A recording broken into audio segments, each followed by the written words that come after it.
నమస్తే, welcome to Leo. మనతో ఉన్నారు పొలిటికల్ అనలిస్ట్ శ్రీలీల గారు. నమస్తే అండి. నమస్తే. మనం చూసుకుంటే జగన్ నాటకం మళ్ళీ మొదలు పెట్టాడా?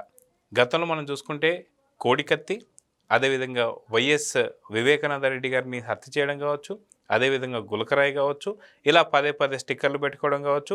సో చాలా కాలం అయిపోయింది కాబట్టి జగన్కి సానుభూతిని తెచ్చుకోవడానికి మరొక అస్త్రాన్ని ప్రయోగించాడా జగన్ అంటే అవుననే వార్తలే వినిపిస్తున్నాయి. అది నిన్న రాప్తాడుకి వెళ్ళి అక్కడ లింగమయ్యకు సంబంధించినటువంటి ఒక ఘటన గురించి మాట్లాడుతూ పోలీసుల మీద చేసినటువంటి ఒక విమర్శలకి లేడీ పోలీస్ అధికారులు ఇచ్చినటువంటి కౌంటర్ మనం చూస్తూనే వస్తున్నాం. ఇదే కాకుండా తోపుతుర్తి ప్రకాష్ రెడ్డి కావచ్చు, వీళ్ళందరూ కూడా చాలా పెద్ద ఎత్తున మాట్లాడుతూ వస్తున్నారు. ఇవన్నీ పక్కన పెడితే వాస్తవానికి రాప్తాడులో ఎటువంటి ఎలక్షన్స్ జరుగుతలేదు, అదే కాక బై ఎలక్షన్స్ కూడా జరగడం లేదు. కానీ డబ్బులు ఎందుకు పంచారు, జనాన్ని ఎందుకు గ్యాదర్ చేశారు? అసలు వాస్తవం చెప్పాలంటే ఇప్పటికీ ఎన్నో రకాలైనటువంటి ఒక ప్రముఖ నేతలు కావచ్చు, అది రాజకీయ నేతలు కావచ్చు, బిజినెస్ మ్యాన్స్ కావచ్చు, లేకపోతే సినిమా హీరోలు కావచ్చు, ఎవరు వచ్చినా సరే హెలిప్యాడ్ కానీ హెలికాప్టర్ దగ్గరికి ఎవరిని రానియకుండా సరైనటువంటి భద్రత అయితే ఉంటుంది. కానీ వీళ్ళు కావాలనే హెలికాప్టర్ దగ్గర పంపించడం కావచ్చు, వాళ్ళ తండ్రికి జరిగినటువంటి ఒక ప్రమాదం ఏదైతే ఉందో హెలికాప్టర్లో అది జగన్కి జరగబోయింది, జగన్కి అదే చేయాలని చెప్పేసి అని పోలీసులు ప్రయత్నిస్తున్నారన్నట్టుగా అక్కడ ఏదో జరిగిందని చెప్పి బై రోడ్ జగన్ వెళ్ళిపోవడాన్ని. సో ఇది కూడా ఒక కోడికత్తి, గులకరాయి, అదేవిధంగా చూసుకుని మనకి వైఎస్ వివేకానంద రెడ్డి గారి కేసు కావచ్చు, ఇలాంటి ఒక నాటకం అని చెప్పి అనుకోవచ్చు అంటారా? ఇక్కడ జగన్మోహన్ రెడ్డి గారి గురించి చెప్పుకోవాలంటే ఒక సినిమా డైలాగ్ గుర్తొస్తుంది. చాలా ఓల్డ్ మూవీ, ప్రతిధ్వని అని. పరుచూరి గోపాలకృష్ణ గారు, ఆయనే డైలాగ్ రైటరు, ఆయనే దాంట్లో యాక్ట్ చేశారు. దాంట్లో రాజకీయం అంటే ఏంటనేది ఒక నిర్వచనం చెప్తాడు. దానికి రా అంటే రాక్షసంగా, జ అంటే జనానికి, కీ అంటే కీడు చేసే యంత్రాంగమేరా రాజకీయ నాయకుడు అని ఒక చెప్తాడు. అంటే ఖచ్చితంగా ఆ డైలాగ్ ఇతనికి సరిపోతుంది. అదే కనిపిస్తుంది ఈ రోజున. అంటే రాక్షసంగా జనాలకి కీడు చేసే యంత్రాంగమే రాజకీయం అని చెప్పేసి ఆ రోజున అతను ఆ రోజు చెప్పాడు. కానీ ఈ రోజున జగన్మోహన్ రెడ్డి గారు చేసే ఈ డ్రామాలు కానీ, ఈ పిచ్చి పిచ్చి వేషాలు కానీ, కోడికత్త దగ్గర నుంచి గులకరాయి దగ్గర దేన్ని వదిలిపెట్టాడండి? అసలు తండ్రి చావు దగ్గర నుంచి చూసుకుంటే ప్రతి ఒక్కటి, సంతకాల సేకరణ చూసుకుంటే ఈ రోజు నువ్వు ఉండే పార్టీ కూడా నీది కాదు కదా. ఎవరో నీ తండ్రి మీద అభిమానంతో పెట్టుకున్న దాన్నే కదా నువ్వు లాగేసుకున్నావు. ఆ పార్టీని లాక్కున్న తర్వాత అతన్ని కూడా నీ పార్టీ నుంచి సస్పెండ్ చేసే స్థాయికి నువ్వు ఎదిగావు కదా. మరి ఈ రోజు నువ్వు రాజకీయాల్లోకి వచ్చాక ఏం చేసావు? తల్లిని చెల్లిని అడ్డం పెట్టుకొని చెప్పి నువ్వు ముఖ్యమంత్రి హోదాలో కూర్చున్నావు. ఈ రోజున అదే తల్లిని చెల్లిని మీరు రాజకీయాలు మాట్లాడటానికి వీల్లేదు అంటున్నది ఇతనే. ఈ రోజున ఒకప్పుడు పోలీసులను ఏం చేశాడు? నేనేం చెప్తే అది చేయాలి, మీరు అర్ధరాత్రి వెళ్ళి అరెస్ట్ చేయండి, అరెస్ట్ వారెంట్ కూడా అవసరం లేదు, వాళ్ళు ఏం చేశారో కూడా అవసరం లేదు, ఇవన్నీ కూడా అక్రమంగా చేసే అరెస్టులు అని చెప్పేసి వాళ్ళ చేత అరెస్టులు చేయించాడు. మరి ఆ రోజున ఏం చేసావు నువ్వు? మరి ఈ రోజు అదే పోలీసులే కదా. ఆ రోజు నువ్వేం చెప్తే అది చేసిన పోలీసులే కదా. మరి ఈ రోజున అదే పోలీసులను బట్టలోడు తీసి సమాజం ముందు నిలబెడతానంటున్నావు. మరి దీంట్లో ఆడవాళ్ళు ఉన్నారు. మరి ఆడవాళ్ళు ఏ విధంగా స్పందిస్తున్నారంటే ఖచ్చితంగా నీ మాటలు వెనక్కి తీసుకోవాలని.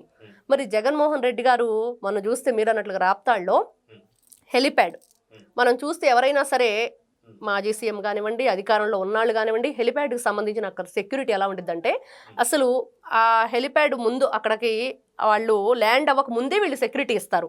ఎవ్వరు కూడా ఇదిగో ఈ ప్లేస్ వరకు మాత్రమే బ్యారికేడ్స్ పెట్టేసి ఇంతవరకు మాత్రమే పర్మిషన్ ఉంది, మీరు ఇక్కడే ఉండిపోవాలని ఎట్టి పరిస్థితుల్లో కూడా ఎన్నోసార్లు చూశాను నేను కూడా. మరి అట్లాంటి టైంలో మనల్ని అక్కడ పంపించరు.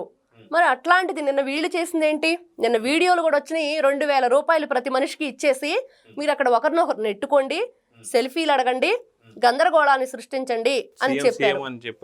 జగన్ సీఎం అని చెప్పి అరవండి. ఇవన్నీ వాళ్ళకి ఎప్పుడు వాళ్ళకి తెలిసిన విషయాలే. మరి ఇవే చెప్తారు ఎవరికైనా సరే, ఖచ్చితంగా మీరు రావాలి, సెల్ఫీలు అడగాలి, గట్టి గట్టిగా తోచుకోవాలి, అరవాలి అని. మరి నిన్న చేసింది ఏంటి అంటే అక్కడున్న వీళ్ళు సాక్షి ఛానల్ వాళ్ళ సాక్షిగా వీళ్ళేమి ప్రచారం చేశారంటే ఫస్ట్ పోలీసులు సెక్యూరిటీ ఇచ్చారు అని. ఒక 30 మినిట్స్ తర్వాత అదే న్యూస్ ఛానల్లో అసలు పోలీసులు ఎక్కడా కూడా చర్యలు తీసుకోవట్లేదు, సరిగ్గా సెక్యూరిటీ ఇవ్వలేదు, జగన్మోహన్ రెడ్డి గారి మీదకి అభిమానులు అందరూ కూడా దూసుకొచ్చేశారు, మా అభిమానులు బయటకు వస్తే మీరు కూడా సెక్యూరిటీ ఇవ్వలేరు అన్న పరిస్థితిగా ఉందని. మరి ఆ అభిమానులే మరి మీ పైలట్ బ్యాగ్ కూడా కొట్టుకెళ్లారని చెప్పి వీళ్ళు చెప్తున్నారు. అంటే ఇదంతా చూస్తుంటే నాకు ఇంకొక సంఘటన గుర్తొస్తుంది. కరెక్ట్గా 2 నెలల క్రితం అనుకుంటా గుంటూరుకి సంబంధించి మిర్చి యాడ్కి వచ్చినప్పుడు కూడా సేమ్ ఇదే రకమైనటువంటి ఒక చూసాం పరిస్థితి. అసలు అక్కడ పర్మిషన్ లేదు, రాకూడదు అని చెప్పేసి అయినా సరే వినకుండా జగన్ వెళ్ళడం, జగన్ ఒక మంది మార్బలతో వెళ్ళడమే కాకుండా అక్కడ ఉన్నటువంటి ఒక సామాన్య ప్రజల్ని కొట్టడం, 14 టిక్కీలకు సంబంధించి మిర్చి మాయమవడం కావచ్చు, ఒక ఇద్దరి దగ్గర ముగ్గురు దగ్గర సెల్ ఫోన్లు పోయాయని చెప్పవడం కావచ్చు, ఒక రైతు దగ్గర 30,000 రూపాయల క్యాష్ పోయిందని చెప్పేసి అనడం కావచ్చు. సో ఖచ్చితంగా వీళ్ళు వస్తున్నారంటేనే భయపడుతున్నటువంటి ఒక జనం ఏదైతే ఉన్నారో, నిన్న హెలికాప్టర్ సంబంధించి మరో నాటకానికి సృష్టించాడా, ఖచ్చితంగా ఇక్కడ ఏమంటారు కూటమి ప్రభుత్వం సంబంధించి పోలీసులు ఏదో చేశారని చెప్పి హెలికాప్టర్ని, అందుకే హెలికాప్టర్ని వదిలేసి బై రోడ్ కార్లో వెళ్ళిపోయాడని చెప్పేసి అయితే కొంత వార్తలు అయితే వినిపిస్తున్నాయి. మరొక కోడికత్తి కావచ్చు, గులకరాయి కావచ్చు, ఇలాంటి నాటకం మళ్ళీ స్టార్ట్ చేశాడంటే ఏమంటారు? ఖచ్చితంగా అదే జరుగుతుంది. ఈ రోజున అతనికి రావటానికే పర్మిషన్ ఉందండి. అది ఆయన ముందుగానే అక్కడ పర్మిషన్స్ ఇస్తారు కదా, వెళ్ళేటప్పుడు మాత్రం బై రోడ్డు వెళతాడు, కేవలం ఇక్కడ రావడానికి మాత్రమే హెలిప్యాడ్ యూస్ చేస్తున్నాడు అనేది అందరికీ తెలిసిన విషయం. మరి వెళ్ళేటప్పుడు హెలిప్యాడ్ పాడైపోయింది, గందరగోళం సృష్టించారు, పోలీసులు పట్టించుకోలేదు కాబట్టి ఇలా జరిగింది అంటే ఇక్కడ కొత్త డ్రామా ఏంటంటే, నేను పదే పదే బట్టలోడ తీసి వీళ్ళని మాట్లాడుతున్నాను కదా, అందుకని నాకు సెక్యూరిటీ ఇవ్వలేదు అని చెప్పుకోవడానికి కూడా ఇది ఒక డ్రామా. ఇంకా వీళ్ళ డ్రామాలు మామూలు డ్రామాలు కాదు ఇవి. ప్రతి ఒక్క దాంట్లో ఏదో ఒక విధంగా వాళ్ళు చేసిన తప్పుల్ని కప్పిపుచ్చుకునే విధంగా ఈ డ్రామాలు ప్లే చేస్తూ ఉంటారు. మరి నిన్నటి కూడా అదే విషయం. మరి అదే హెలిప్యాడ్లో మరి ఇద్దరు పైలట్లు వెళ్ళారు కదా, మరి వాళ్ళ ప్రాణం కాదా జగన్మోహన్ రెడ్డి గారిది ఒక్కరిదైనా ప్రాణం? భయపడి పారిపోయి అసలు ఇంకా ఇతనికి భయం వేస్తుందంట, అందుకనే బై రోడ్డు వెళ్ళిపోయాడంట. మరి దాన్ని ఎగరలేని పరిస్థితిలో మరి అది టేక్అవుట్ అవ్వాలంటే, మరి అక్కడి నుంచి వెళ్ళాలంటే మరి అది పైలట్లు ఉంటేనే కదా, మరి అది కండిషన్ కరెక్ట్గానే ఉంటేనే కదా. వీళ్ళు చెప్పే మాటలు ఎలా ఉంటాయి అంటే, మనం మీరన్నట్లుగా ఆ గుంటూరు తర్వాత విజయవాడలో కూడా ఒక చైల్డ్ ఆర్టిస్ట్ని తీసుకొచ్చారు చూడండి, మరి అలానే ఉంటాయి. మాట్లాడితే నేను హైదరాబాద్ పబ్లిక్ స్కూల్లో చదివాను అంటాడు, మరి ఆ ఢిల్లీ పబ్లిక్ స్కూల్ అమ్మాయిని తీసుకొచ్చేసి పెద్ద హైడ్రామా ఆడారు. మరి వీళ్ళు చేసే పనులన్నీ కూడా చేస్తారు కానీ దొరికిపోతారు. ప్రజలందరికి కూడా అర్థమైపోయింది. ప్రతి ఒక్కరు కూడా అదేదో ఇప్పుడు ఈ మధ్యకాలంలో చిన్న చిన్న ప్రోగ్రాంలు వస్తున్నాయి టీవీలో, drama company, Sridevi drama company, ఇట్లాంటివన్నీ కూడా. ఇంకా వీళ్ళు కూడా జగన్మోహన్ రెడ్డి డ్రామా కంపెనీలే, ఇదొకటి మనం కూడా అప్పుడప్పుడు ఇట్లాంటివన్నీ స్క్రిప్ట్లు ఇస్తూ ఉంటారు, చూసి మనం కూడా ఎంజాయ్ చేద్దాం, ఇదొక ఏదైతే మనం కామెడీ షోలానే ఉంటుంది తప్పించి ఎవరు కూడా చాలా లైట్ తీసుకుంటున్నారు. అయితే గతంలో కూడా మనం చూసుకుంటే వైఎస్ సునీత గారు కూడా, అన్న ఏదైనా సరే అబద్ధాలు చెబితే ఎక్కువ రోజులు ఎవరు నమ్మరు, సో దయచేసి ఇప్పటి నుంచి అబద్ధాలు అయితే మానేసి అని చెప్పేసి డైరెక్ట్ వాళ్ళ చెల్లె చెప్పారు. సో అది ఇవి చూసుకుంటే ఖచ్చితంగా ఎన్నిసార్లు ఇన్ని నాటకాలు ఆడుతుంటే ఏపీ ప్రజలు నమ్ముతారా లేదా? సో నమ్మరు కాబట్టి 151 నుంచి 11 స్థానాలకు పరిమితం చేశారని చెప్పి అనుకోవచ్చు అంటారా? సో ఇంకా ఈ నాటకాలు చేస్తుంటే ఆ 11లో మిగులుతాయా లేదా పార్టీ పూర్తి భూస్థాపితం అయిపోతుందంటే? పార్టీనే ఉండదండి. అదైతే ముందలగానే ఈ విషయం ముందుగా గ్రహించింది విజయసాయిరెడ్డి గారు. ఇతని జైలు మేటు, ఇతని ఆత్మ, ఇతనికి ప్రతి దాంట్లో కూడా తోడు నీడగా ఉండేవాడు. పాపం అతనే ఈ ఆత్మని, ఎవరైతే ఈ బాడీని వదిలిపెట్టి వెళ్ళిపోయాడు ఆత్మ, మరి ఎందుకు వెళ్ళిపోయాడంటే అతను చెప్పే కారణాలు వేరే ఉన్నాయి. అతని మనసులో నాకు స్థానం లేదని, అందుకు కాదు అసలు పార్టీనే ఉండకుండా పోతుంది, వీళ్ళు చేసిన తప్పులు అన్నీ ఇన్ని కాదు, మేము ఈ 5 సంవత్సరాలే కాదు 2019 నుంచి 24 వరకే కాదు 30 సంవత్సరాలు వైఎస్ఆర్సీపీ పార్టీ అధికారంలో ఉండిద్ది, ఖచ్చితంగా రాష్ట్రాన్ని సర్వనాశనం చేస్తాము, మమ్మల్ని క్వశ్చన్ చేసేవాడు ఎవ్వడూ ఉండడు అన్న ధైర్యంతో వీళ్ళు చేశారు.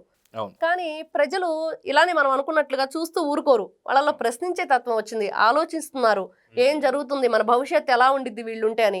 ఖచ్చితంగా 11 పరిమితం చేసి పక్కన కూర్చోబెట్టారు. మరి ఇంకా వీళ్ళు చేసే ఒకటి కాదు, ఇప్పుడు వీళ్ళు తప్పు చేస్తున్నారు, ఆ తప్పుని కప్పిపుచ్చుకోవడానికి ఇంకా తప్పులు చేస్తున్నారు.